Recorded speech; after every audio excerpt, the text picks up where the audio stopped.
வட அமெரிக்காவின் தமிழ் கத்தோலிக்க சங்கங்களை ஒருங்கிணைக்கும் அமெரிக்க தமிழ் கத்தோலிக்க சங்கங்களின் கூட்டமைப்பு federation of Tamil catholic association of north America ஃபெட்கானாவின் அருமை சகோதர சகோதரிகளே,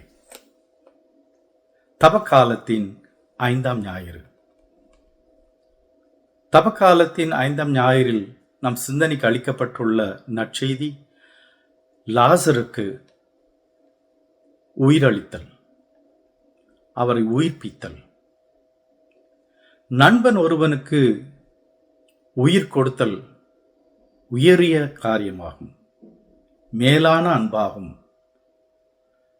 நண்பர் லாசருக்கு உயிரளித்து இறந்து போன அவரை மீளவும் எழுப்பிக்கின்றார் கிறிஸ்து. லாசர் என்ற தனி மனிதன் மட்டுமல்ல, உலகம் அனைத்தும் மனுக்குலம் முழுவதற்குமே தனது உயிரை நண்பனாக, அன்பனாக, மீட்பராக, கடவுளாக தன்னையே முழுமையாக அர்ப்பணித்து கொண்ட கிறிஸ்து தனது உயிரை நம் அனைவருக்குமே அளித்திருக்கின்றார். இதன் வெளிப்பாடாக நாம் கொண்டாடவிருக்கும் ஈஸ்டர் உயிர்ப்பின் பெருவிழா நாம் அனைவருக்கும் ஒரு அங்கீகாரமாகும்.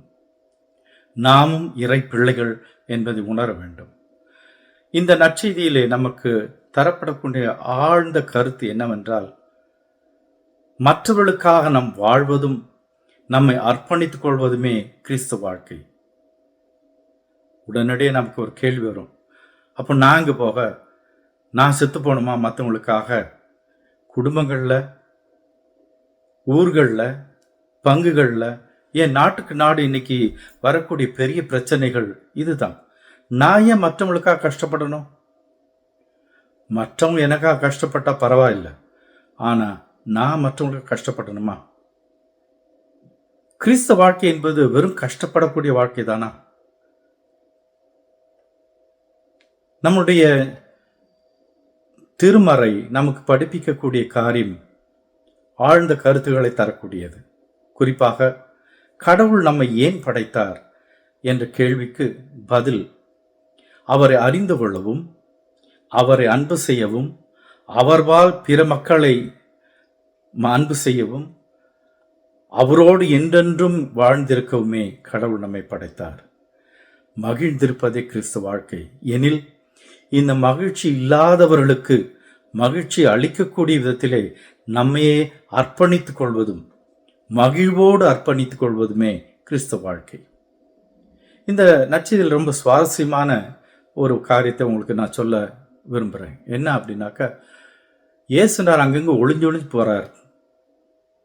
அப்படிப்பட்ட சூழ்நிலையில் இப்போ எல்லோருக்கும் முன்னாடியாக பகலிலே இந்த லாசரை உயிர்ப்பிக்க சென்று கொண்டிருக்கும் போது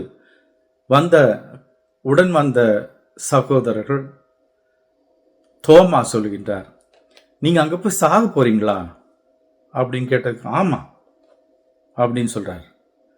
அதற்கு அவர் சொல்றாரு, 2 அர்த்தத்தோட சொல்றாரு. கெட்ட அர்த்தம் இல்லை, நல்ல அர்த்தத்தோட. ரெண்டுமே நல்ல அர்த்தம். நாமும் போவோம் அவரோடு மடிவோம் அப்படின்னு தோமா சொல்றாரு. அது என்னது? நாமும் போவோம் அவரோடு மடி. ஏசுனார நினைச்சு சொல்றாரா இல்ல லாசரை நினைச்சு சொல்றாரா அப்படின்னு 2 கருத்தையும் நம்ம யோசிச்சு பார்க்கணும்.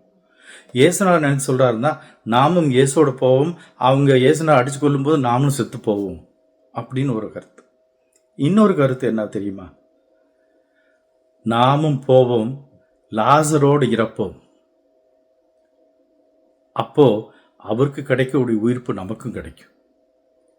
கிறிஸ்தவர்களே, நாமும் போவோம் அவரோடு மடிவோம். ஏன்? நம் பாவங்களுக்காக மடிந்தவர்களாக உயிர்த்த இயேசுவோடு நாம் கொண்டாட தயாராக இந்த தவக்காலம் நம்மை அழைக்கிறது. ஆமென்.